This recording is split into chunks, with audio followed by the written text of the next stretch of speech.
आज हम इतिहास के एक ऐसे दिन की बात करेंगे जिसने दक्षिण अफ्रीका का पूरा नक्शा ही बदल के रख दिया। और ये कहानी हम किसी और से नहीं बल्कि खुद नेल्सन मंडेला के शब्दों में सुनेंगे, उनकी आत्मकथा लॉन्ग वॉक टू फ्रीडम से।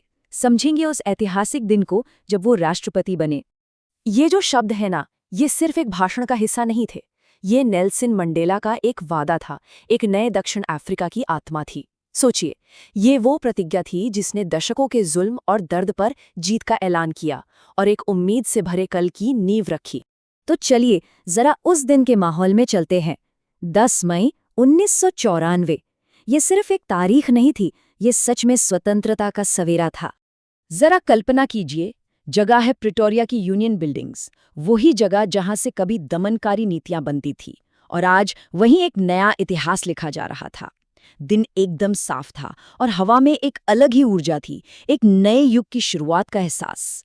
और ये कितना बड़ा मौका था, इसका अंदाजा इस बात से लगाइए कि दुनिया भर के 140 से भी ज्यादा देशों के बड़े बड़े नेता और गणमान्य लोग वहां मौजूद थे।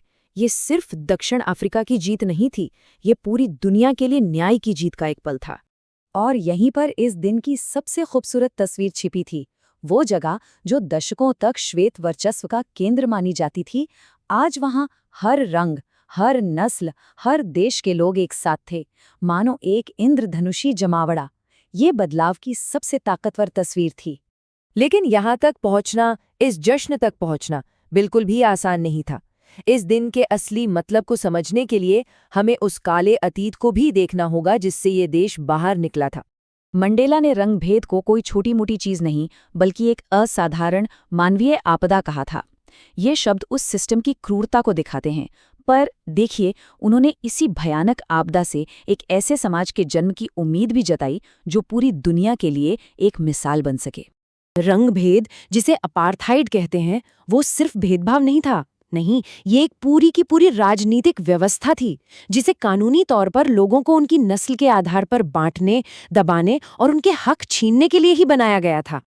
अब जरा इस बदलाव के पैमाने को देखिए।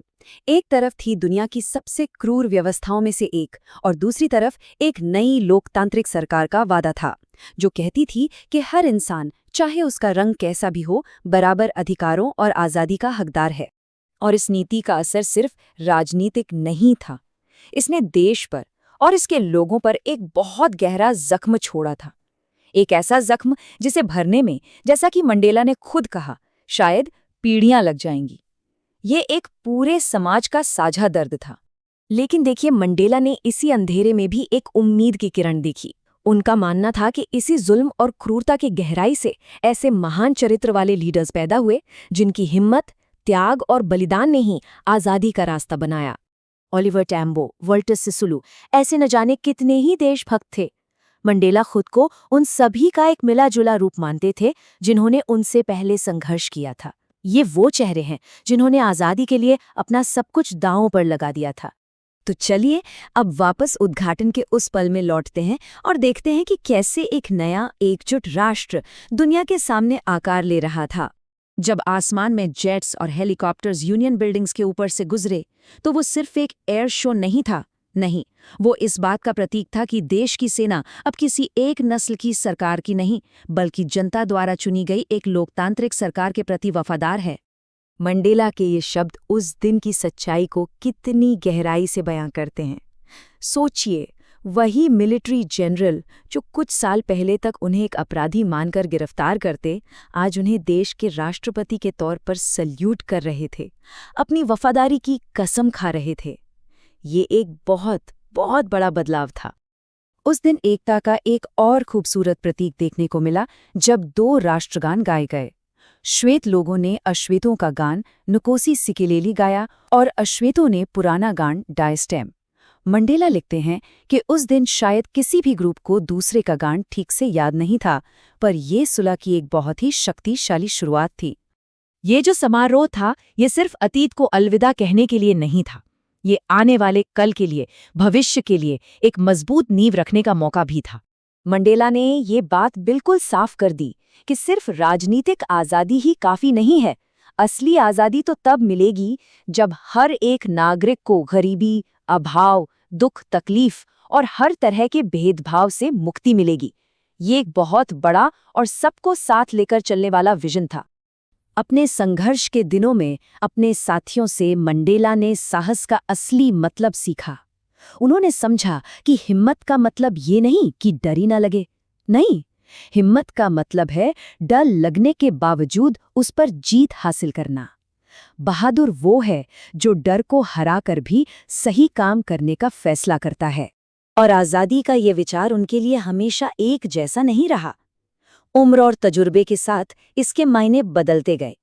जो आज़ादी कभी बचपन में खेतों में दौड़ने तक सीमित थी, वही बाद में सिर्फ अपने लिए नहीं, बल्कि अपने सभी लोगों की सामूहिक आज़ादी और सम्मान की एक बड़ी लड़ाई में बदल गई। और अब हम आते हैं मंडेला के विचारों के सबसे गहरे और शायद सबसे ज़रूरी हिस्से पर। एक ऐसी बात जो सिर्फ दक्षिण अफ्रीका के लिए नहीं, बल्कि हम सभी के लिए है।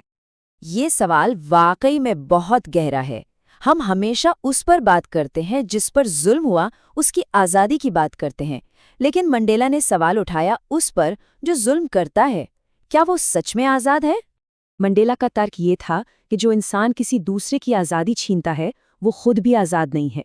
वो तो नफ़रत का कैदी है, जो पूर्वाग्रह और छोटी सोच की सलाखों के पीछे बंद है। जुल्म करने वाला भी असल में अपनी इंसानियत खो देता है। और अंत में ये शक्तिशाली विचार कि सच्ची मुक्ति तभी है जब जुल्म सहने वाला और जुल्म करने वाला दोनों को आज़ाद किया जाए। ये एक ऐसा नज़रिया है जो बदले से कहीं ऊपर उठकर सच्ची मानवीय गरिमा की बात करता है। और शायद यही नेल्सन मंडेला की असली विरासत है।